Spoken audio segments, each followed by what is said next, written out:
तमाम चीजें इस्तेमाल हो गई, लेकिन 2014 में आपके सामने कोई रास्ता नहीं बचा।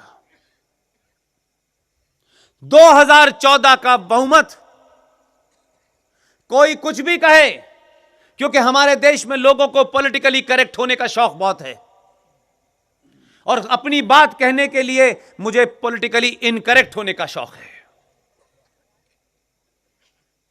2014 में पहली बार भारत के लोगों ने, एक बहुत बड़े वर्ग ने पहली बार हिंदू होकर वोट दिया। जब आपने हिंदू होकर वोट दिया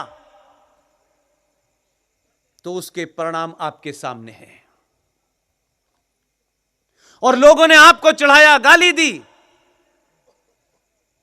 कि यह वोट निगेटिव वोट मिला है, यह भ्रष्टाचार के खिलाफ मिला है, यह 70 साल की कांग्रेस सरकार से नाराजगी के कारण मिला है। लेकिन 14 से लेकर 19 तक बड़े सारे कानून बने, बड़े सारे परिवर्तन हुए, वो भी सारे के सारे इस देश के बहुसंख्यक हिंदुओं को कहीं ना कहीं चोट पहुंचा रहे थे। वो तत्कालिक थे। एक व्यवस्था के बदलने में कुछ तकलीफें होती हैं, लेकिन मेरे लिए उससे बड़ा जो प्रश्न था कि जो समाज छोटी छोटी चीजों पे सरकार गिरा देता हो, जो छोटी छोटी बातों पे मेरा तेरा करता हो, आपने यह साबित कर दिया कि जो आपने बटन 2014 में दबाया था, तमाम तकलीफों के बाद आपने कहा कुछ भी हो जाए हमारी तकलीफ कम है, राष्ट्र की तकलीफ बड़ी है, इसलिए दोबारा से 2019 में आपने उससे ज्यादा बहुमत दिया।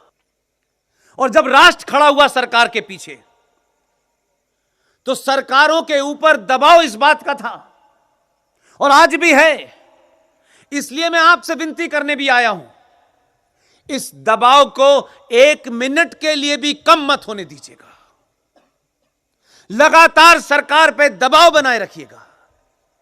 सरकार को यह एहसास कराइएगा कि यह वोट हमने 2019 में सड़क बनाने के लिए नहीं दिया है। सड़कें तो कई सालों से बन रही हैं, हवाई जहाज बहुत सालों से चल रहे हैं। ये इनकम टैक्स में कितनी छूट मिलेगी, ये जीएसटी आएगा नहीं आएगा, ये एडमिनिस्ट्रेटिव फैसले हैं, ये होते रहेंगे। सरकार के ऊपर भी इस बात का दबाव है कि जिस जनता ने उन्हें वोट दिया है, पहली बार हो रहा है कि आपकी सरकार है और आप लगातार रात में भी रथ जगा कर रहे हैं। जो सोने की गलती आपने की थी 1000 साल तक, उसे आपने थोड़ा सुधार लिया है। इसलिए सरकार को पता है कि वोट उन्हें सड़क बनाने के लिए नहीं दिया है, अगर यह वोट मिला है तो राष्ट्र निर्माण के लिए दिया है।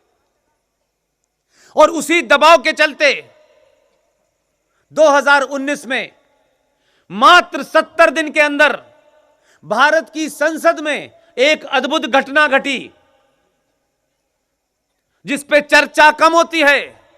इसलिए मैंने कहा, अगर जो राष्ट्र के लिए काम करेगा, जो राष्ट्र को बचाएगा, अगर वो किस पार्टी का है किस पार्टी का नहीं है, उसका धर्म क्या है, उसकी जाति क्या है, मेरे लिए महत्वपूर्ण नहीं है। अगर उसने अच्छा काम किया है तो खुल के तारीफ होनी चाहिए, खुल के समर्थन होना चाहिए, और जिन्होंने गलत काम किया है उनके खिलाफ खुल के विरोध होना चाहिए। भारत की संसद में एक पार्टी, जिस सदन में उनका बहुमत नहीं है,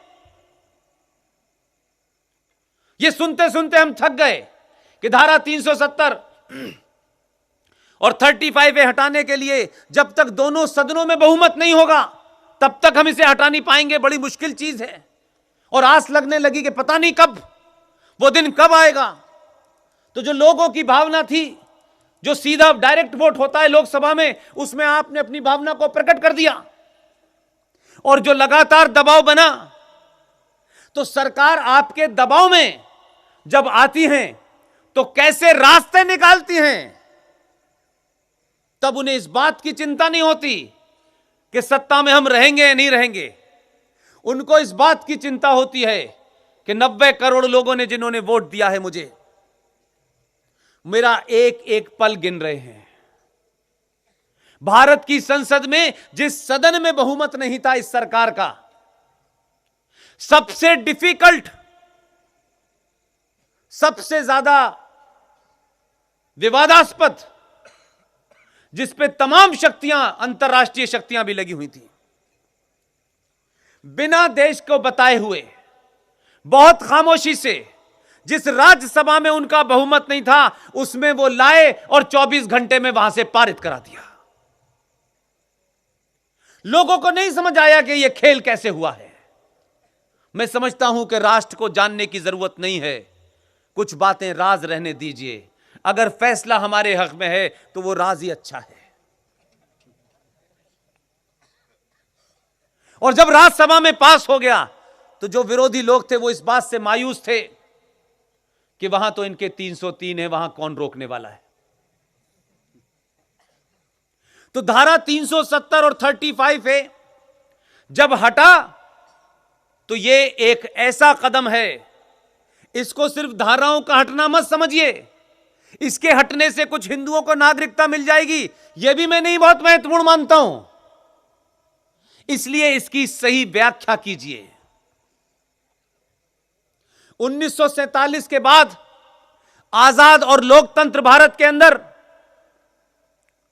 अगर भारत की सत्ता झुकी, भारत का संविधान झुका, भारत के समाज को झुकाया गया, उस राज्य का नाम था जम्मू कश्मीर। धारा 370 और 35 पे नहीं हटी है। असल मुद्दा कुछ और है। उसको और ब्रॉडर सेंस में अगर मैं कहूं, 722 और 12 के आसपास जिस जनगण मन को आप गाते हैं, उसी जनगण मन के अंदर एक सिंध नाम का प्रांत था भारत का, जो पाकिस्तान के पास चला गया।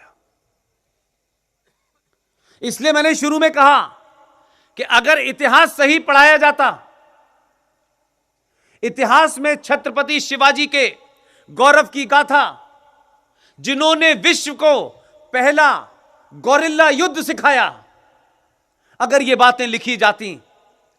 मैंने इसीलिए कहा, मैं पूना में था पिछले दिनों, वहां मुझे अफजल खां का जो वध हुआ था उस दिन की महत्वता के बारे में उस वक्त मुझे बुलाया गया था।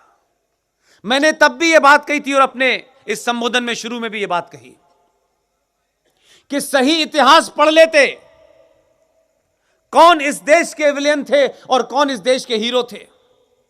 अगर सुभाष बाबू का सही इतिहास पढ़ाया जाता तो फिर यह बताना पड़ता कि 21 अक्टूबर 1943 को नॉर्थ ईस्ट के शहर मोयान के अंदर Indian National Army Netaji Subhash Chandra Bose के साथ चल के आई और पूरे नॉर्थ ईस्ट पे कब्जा कर लिया। और 21 अक्टूबर 1943 को यूनाइटेड भारत में, अखंड भारत में एक शख्स ने करेंसी जारी की, उसने बैंक जारी किया, पासपोर्ट जारी किया और भारत के आजादी की घोषणा ब्रिटिश सरकार के होने के बावजूद की। दुनिया के 11 देशों ने, जिसमें उस वक्त का सबसे ताकतवर मुल्क यूएसएसआर, जिसे आज आप रूस के नाम से जानते हैं, 11 देशों ने मान्यता दी। लेकिन क्या हुआ? वो कौन लोग थे कि 1943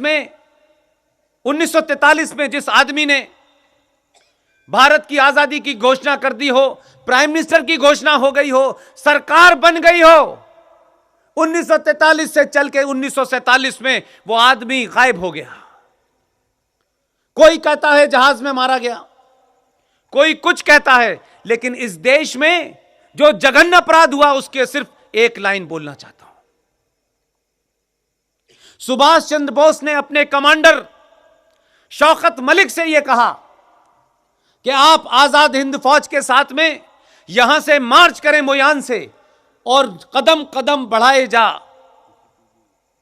खुशी के गीत गाए जा। ये जो उनका गाना था, कहा कि इसके साथ मार्च करते हुए आप मोयान से दिल्ली जाइए, लाल किले पे झंडा फहराइए। शौकत मलिक भी कहां गायब हो गए नहीं पता चला।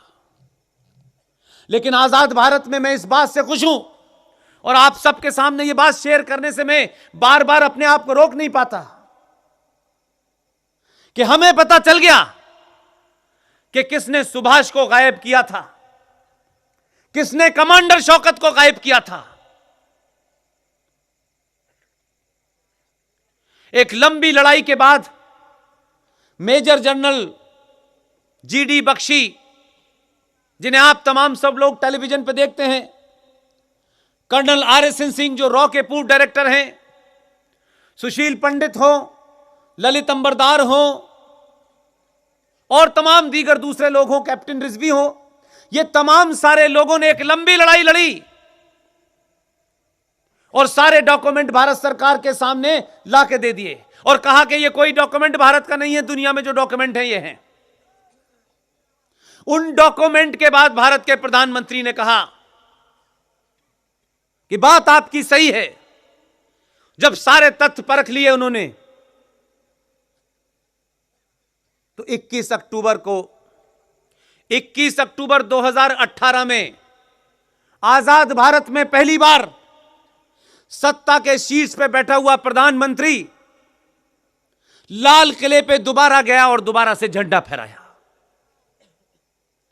उन ताकतों को यह बर्दाश्त नहीं था, यह काबिले कबूल नहीं था